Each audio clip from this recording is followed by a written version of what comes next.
गई है, कल से आप लोगों को जानकारी है। आज सेकंड डे है प्रेस कॉन्फ्रेंस का। तो आज सेकंड डे है हमारी केंद्रीय कमेटी मीटिंग का। तो आज जो चर्चा हुई उसको लेकर के आज हम लोग ब्रीफ करेंगे आपको। तो आज मुख्यतः हम लोगों ने इस पर बातचीत की कि भारत में, हमारे देश में नागरिकों के लोकतांत्रिक अधिकारों पर किस तरह से हमले हो रहे हैं, उसमें खास करके आदिवासियों, महिलाओं और स्कीम वर्कर जो हैं, जिसमें ज़्यादातर महिलाएं हैं, उनके सवालों पर थोड़ी गहराई से बातचीत हुई। मैं सबसे पहले इंट्रोड्यूस कर दूं हम तीनों लोगों को जो आज आपको एड्रेस करेंगे। मैं कविता कृष्णन हूँ, मैं भाकपा माले की पोलिट ब्यूरो की सदस्य हूँ। इन मुद्दों पर सरकार को ठोस रूप से कोई एक योजना करनी चाहिए। तीसरा मुद्दा ये है कि केंद्र सरकार का एक ये ड्रोन सर्वे का एक बात चल रही है, शायद आप लोगों ने देखा। मतलब लोग परेशान हो जाते हैं कि एक ड्रोन आ रही है, सर्वे कर रही है और ये अब तय करेगी कि किसका जमीन किसके पास होना चाहिए। अब जायज रूप है कि सब लोग इसका विरोध करेंगे, तो विरोध किए और यहाँ पर जो है सरकार इसको रोके। लेकिन हम कह रहे हैं कि ये काफी नहीं है।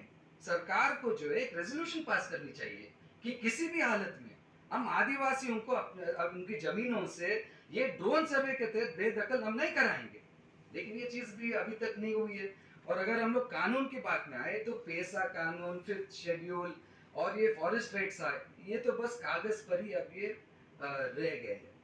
पेशा ये कहता है कि आप जो भी योजना अगर करना चाहते हैं, कम से कम आप ग्राम पंचायत से आप चर्चा मशवरा करिए, परमिशन लीजिए, लेकिन ये होता नहीं है। फॉरेस्ट राइट्स एक्ट जो है 2006 में आई थी कि आप जो है आदिवासियों को सिर्फ अपनी जो खेती की जमीन नहीं, लेकिन कम्युनिटी राइट्स देंगे। कम्युनिटी राइट्स का मतलब क्या है कि जंगल में जो आप एक कल्चरली सांस्कृतिक जो आप मतलब इस्तेमाल करते हैं ये सारी चीजें, चाहे वो चराने के लिए या आपका देव पूजा वापर करने के लिए या स्मशान या जो भी चीज है, या वहां से आप जो मतलब माइनर फॉरेस्ट प्रोड्यूस लेते हैं, ये सारी चीज मतलब ये कानून करके एक शहर में जब वो पहुंचा वहां पर, तो कोई गांव वाले सोचे कि वो चोर है, उसको मार मार के मार डाला उस व्यक्ति को। उसका जो शव है, देखिए एक आदमी मर तो गया लेकिन कम से कम उसके गांव पहुंचे, उनके परिवार उसका लाश तो देखे एक आखिरी बार। लेकिन वो एक चीज कराने के लिए यहाँ पर हम लोगों के विधायक जो है विनोद सिंह जी को खड़ा होना पड़ा।